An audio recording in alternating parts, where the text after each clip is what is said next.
Hi yogis, I'm Nicole. Welcome back to My Yoga Time. Thanks for joining me today. Today's therapeutic class is designed for those that are struggling with their sinuses at the moment, so whether you've got a lot of congestion or allergies. I do have 2 yoga blocks for this class, so if you've only got the one block, then get yourself a thick towel that's rolled up nice and tight. If you don't have any blocks, then a thick towel and also a thick book that will be about the same thickness as that block. So we're going to start seated, and I'm going to sit myself up on that prop straight away. Sit however is comfortable. I'm crossing the legs, but you could straighten or you could kneel, whatever works best for your knees and hips. So before we begin the class, I just want to introduce you to this lovely little neti pot, which you may or may not already have at home. If you don't have one of these, I highly recommend that you purchase one. You can get them from most pharmacies. What we're doing with these is putting warm luke water in with a special salt or saline, and you're going to rinse out the nostrils. So obviously doing it over the kitchen sink, and we're alternating from one nostril to the other, getting that fluid to flow through. So a wonderful way to clear out infections, something that many yogis do every day. Otherwise, if you're feeling the onset of that nasal congestion or a cold, then certainly get straight into your neti pot before the nose gets really blocked, because then it's a bit harder to transfer that saline from one side to the other. So neti pot in your own time, and then from there we're going to move on to a little facial massage working with our pressure points, followed by some pranayama and then some postures.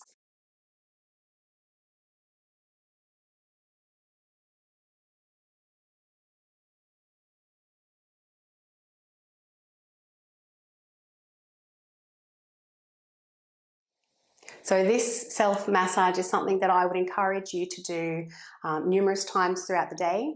We're going to do 3 rounds this morning. We'll move through relatively quickly, but when you're practicing this in your own time, you might choose to hold your fingers on those pressure points, maybe for up to a minute for each one. You can just hold the pressure, or you might find a gentle circular motion. So do what feels good. It's quite natural with these acupressure points to feel a little tender, and that can be the sign that you're on the right spot as well. So when you're ready, let's begin. We're going to start using the tips of our thumbs, and we're moving to small intestine 18. So this point is on the bottom of the cheekbones. Now it runs in line with the bottom of your nose, and if you're looking straight ahead, pretty much in line with those pupils. So you can just rest your other fingers wherever is comfortable. And again, either just applying a gentle amount of pressure or little circular motions. And this pressure point is said to help soothe those swollen sinuses, therapeutic for runny nose and also swollen gums. And as we work with these pressure points, begin to slow the breath down. And from here, we're going to move to large intestine 20. So using your pointer finger now, just on the outer edge of those nostrils. This one's said to be very therapeutic for nasal congestion, respiratory disorders, facial swelling, and is also said to improve our sense of smell and taste. And then from here, we'll move to bladder 2, which is where the bridge of the nose meets the inner side of the eyelid, so right up on those inner eyebrows there.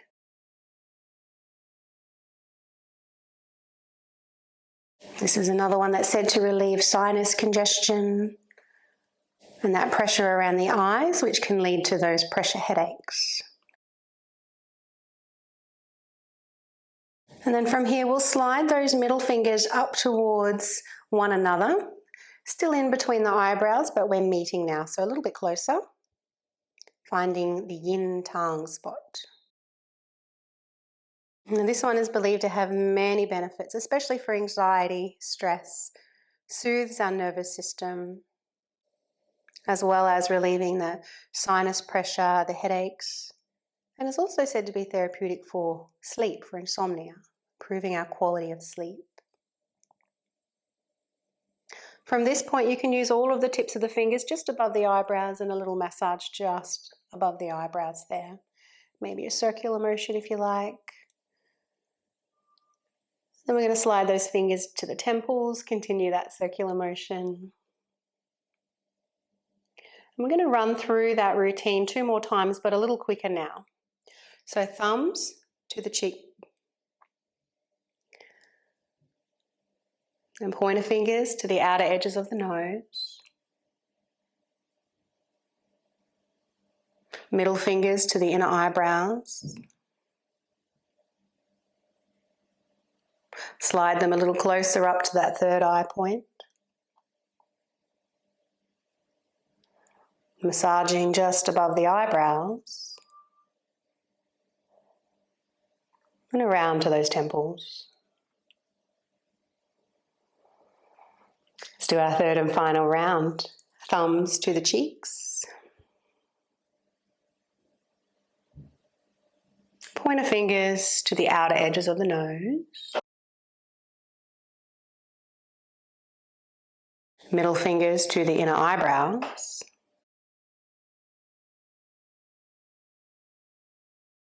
Meeting in that middle point, third eye center. And gently massaging above the eyebrows. And around to those temples. And let's release, moving on now. So again, please practice that as many times through the day as you need to. Next, we're going to explore our Kapalbhati breath, which is a little more intermediate in nature. A few contraindications for this one: if you have high or low blood pressure, stomach ulcers, if you've suffered a stroke, had abdominal surgery, or epilepsy, then I'd encourage you to give this one a miss. If you're well practiced with Kapalbhati, feel free to skip my instruction and continue on for as many pumps as feels good for you, what you normally do in your practice. If this is new for you, then we're just going to do 3 rounds of 10 pumps to begin with. And then in time, you're certainly looking to extend that out to maybe 20 or even 30 pumps. It's really important in between our belly pumps that we find a longer breath retention. So we'll do our belly pumps, then we'll inhale and we'll hold the breath for as long as we can before we exhale slowly and continue on. So typically when we practice our Ujjayi breath, the sound of the breath is heard in the throat. For Kapalbhati, the sound of the breath moves up to the nose. And one of the best descriptions I've heard for this breathing technique is as though you're trying to blow a bug out of your nose. So the sound moves to the nose. What's happening with the navel here is that it's a forceful exhalation. So we're pulling the belly back towards the spine. So forceful exhalation, and the inhalation is passive. It will happen naturally. You won't even need to think about it. You might even like to visualize a string attached to the back of your belly button and pulling it in towards the spine. If this is new for you, you might like to place one hand on your belly just to help with your awareness there. And again, we're going to do 10 pumps and then we'll hold the breath retention. So when you're ready, let's inhale. They'll be quite quick. And let's begin for 10. Inhale. Hold the breath.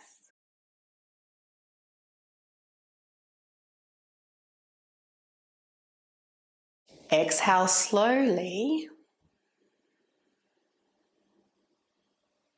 And pause again. When you're ready, second round, if that feels okay for you, inhale. And let's begin.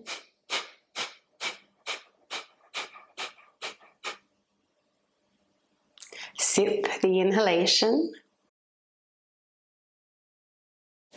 Hold the breath for as long as you comfortably can, don't strain.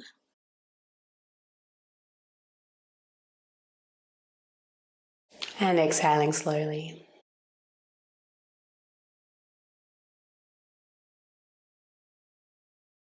Third and final round, when you're ready, inhale. And begin.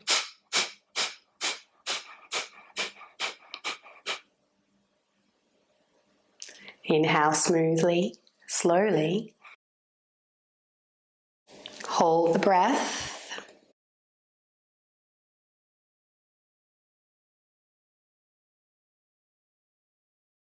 And breathing out slowly.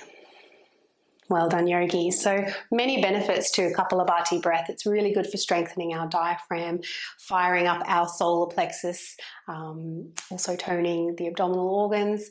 Lots of benefits for that one, as well as clearing out our congestion. So moving on now, just a couple of postures. Props to the side. Let's come on over to hands and knees. Coming into your tabletop position. And just begin to move through your cat-cow stretches. If you're unable to breathe through the nose, obviously breathing smoothly through the mouth.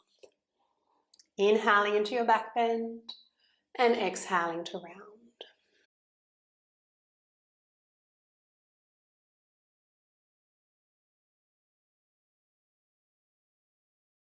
Let's include our downward facing dog now. So next inhalation, move into your back bend, tuck the toes under.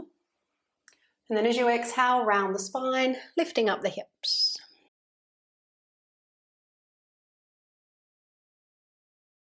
And then exhale, return those knees to the mat, slowly.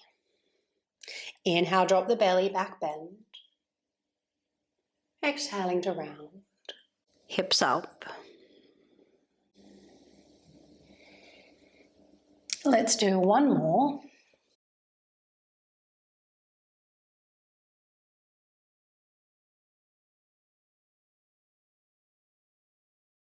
And with this downward facing dog, lifting up the right leg. Looking forward, step it through for your lunge, low lunge. You can keep the hands down, you might take them to the knee or even bring the arms up. Creating space in the body with your in-breath. Pressing into both feet, bring the hands down. Let's take it back to our downward facing dog. Left leg up. Look forward, step through. Low lunge of your choice.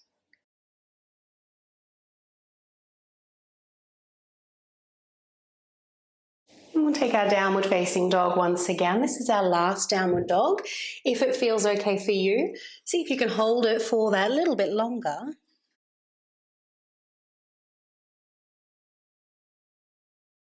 You'll no doubt start to feel the pressure starting to build a little more in the head.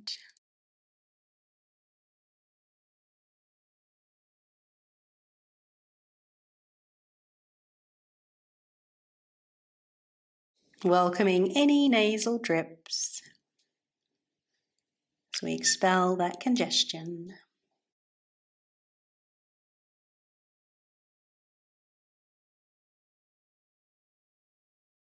And then coming forward into your plank pose when you're ready.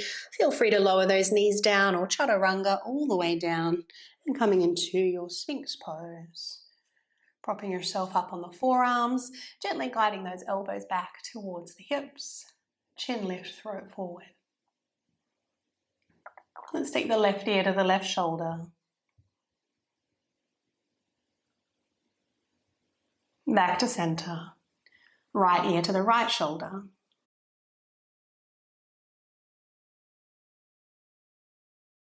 Back to center. Pushing back to child's pose.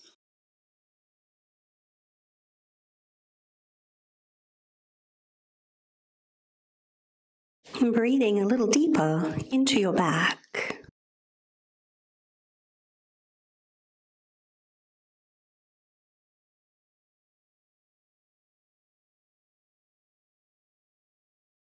And lifting on up. Well done, yogis. Moving into our supported fish pose now. A wonderful posture to help expand the chest. Therapeutic for our respiratory function. Typically in a fish pose, it's common to allow the head to come back lower than the chest. We're going to keep it at the same height today. So I've got both blocks on the same height. If you've only got the one block, it's the towel that you'll have underneath your shoulders and maybe the book underneath your head, or depending on the towel, maybe nothing under the head. So when you're ready, one block or towel right under those shoulder blades. and the other one underneath the head. Knees can stay bent or you can straighten and relax. I'm taking those arms out to the side.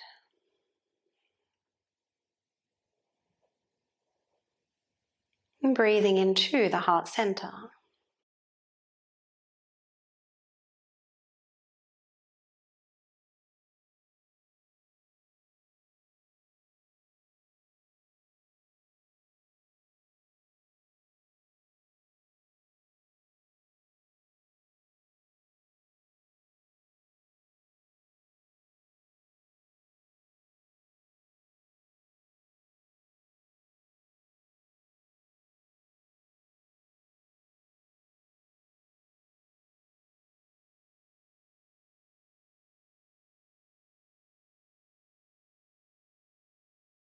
Well done, yogis. Let's bend those knees.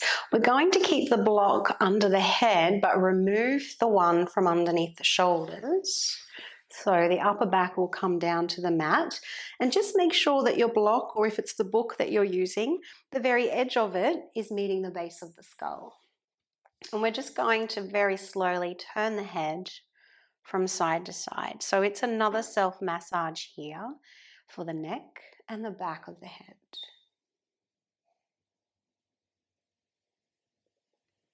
Try to synchronize the movement with your breath. Exhaling to the side and then inhaling back to center.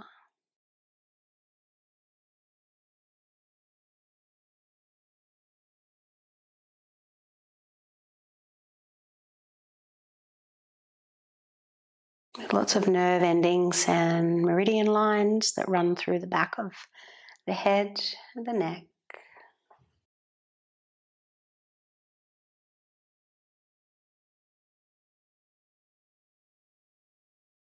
And of course, if you'd like to stay longer here, then do so. If you're ready to move on, we'll take that proper way.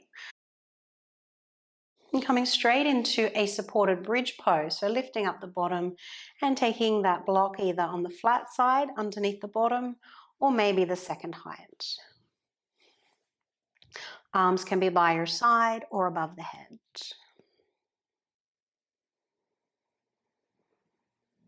Welcoming the breath in the front side of the body.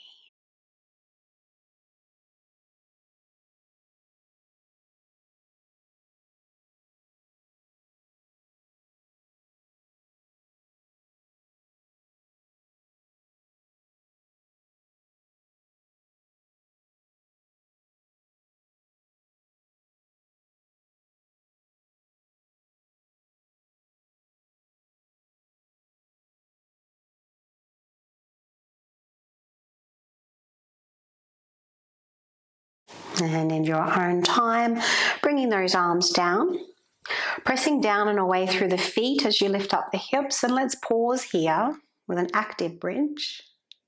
Continue to traction through the feet, broaden the collarbones.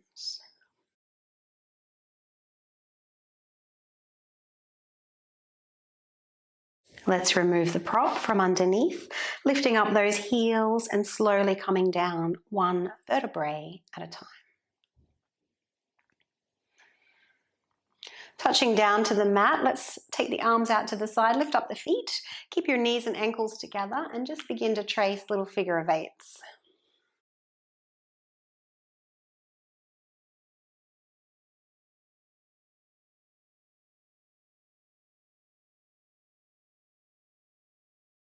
And then lowering those feet back down. So we're moving through one more little sequence. So this is a very gentle twist for the thoracic spine, the cervical spine. So upper back and neck. Let's take the right arm out to the side, left hand to your heart center. Inhale. And then as you exhale, roll onto the right side. Maintain the contact, left palm tracing along the inner right arm. So the palm, option 1, will rest on top of the right. Option 2, reach the left palm beyond. Look down, maybe back over your right shoulder.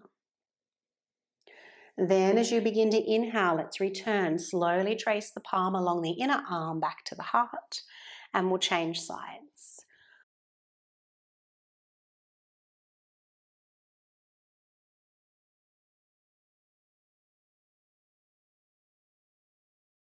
alternating in your own time. Slow movement, slow breath.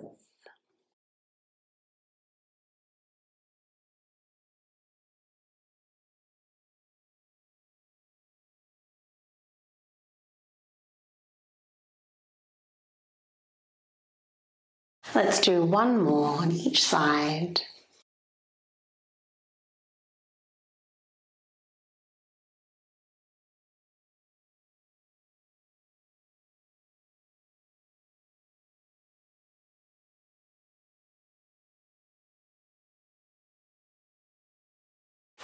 Well done, yogis. If you would like to take a moment in Shavasana, but the pressure is too much here, then you can always pop that block back underneath the head. Straighten and relax the legs. Just taking a few moments here to allow the body to reset.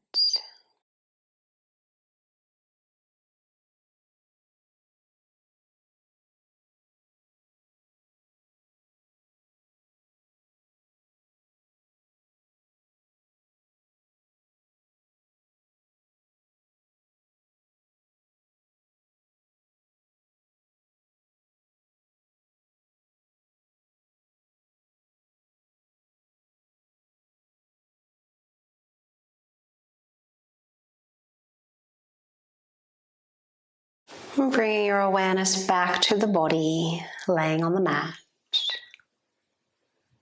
Notice the sounds meeting the ears. The meeting points between the body and the mat.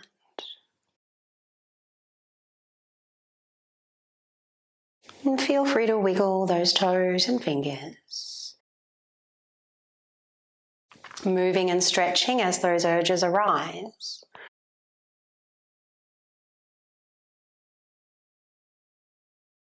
And when you're ready to continue on with your day, rolling to your preferred side. And then eventually coming up to seated. Thank you, yogis. I hope you enjoyed that short sequence, a little self-massage and pranayama. And I really hope that you found some relief with that. Please continue to do your massages throughout the day and remember your neti pot. If you have any class requests, feel free to make them in the comments below. If you haven't done so already, please do subscribe to the channel. It's the best way to support free yoga on YouTube. Have a lovely day.